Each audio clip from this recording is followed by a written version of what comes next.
মরুভূমির বিখ্যাত ফল খেজুর চাষ করে বাজিমাত করেছে পাবনার আটঘাটিয়ার কৃষক সাইফুদ্দিন হিরু।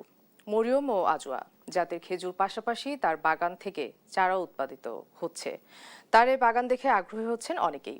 এদিকে খেজুর চাষে উৎসাহ দিতে কারিগরি সহায়তার পাশাপাশি প্রয়োজনীয় সব ধরনের সহযোগিতা দেওয়া হচ্ছে জানিয়েছে কৃষি বিভাগ।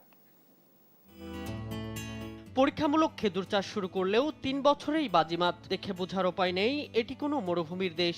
গাছে গাছে ঝুলছে মরিয়ম ও আজুয়া জাতের খেজুর। এমন চিত্র চোখে পড়বে পাবনা আটঘরিয়া গুরুবাসী গ্রাম হিরুর খেজুর বাগানে। শখের বশে ২০২২ সালে বাগান শুরু করেন তিনি। মানুষের বিভিন্ন বাঁকা কথা শুনেও দমে যাননি। তার পরিশ্রম এখন দৃশ্যপট। আমি এখানে একটা ছোট্ট খেজুর বাগান করছি শখের বশে।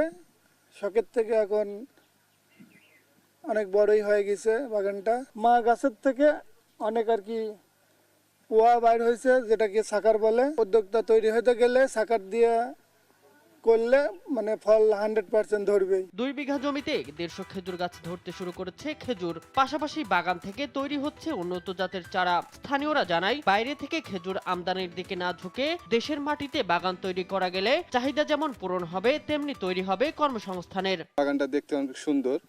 আমরা হয়তো শুনেছিলাম, আসলে বাস্তবে কোনোদিন দেখি নাই, আজকে দেখতে পারলাম। এখানে মনে করেন কি বেশ কয়েকটা গাছে খেজুর আসছে। আমাদের সবচেয়ে বড় অ্যাচিভমেন্ট যে আমাদের এলাকায় বিদেশে একটা খেজুর বাগান করা হয়েছে। আমি চাই যে বাগানটা আরো বড় হোক। দেশের বাইরে থেকে অনেক লোক দেখতে আসে, আবার দেশের ভিতরের লোক আসে। বিদেশি খেজুর আর কোথাও আমি দেখিনি, বাংলাদেশে আর কি দেখিনি কোথাও। এদিকে দেশে খেজুর চাষে উদ্বুদ্ধ করতে কারিগরি সহায়তার পাশাপাশি সব ধরনের সহযোগিতার কথা বললেন কৃষি বিভাগের এই কর্মকর্তা।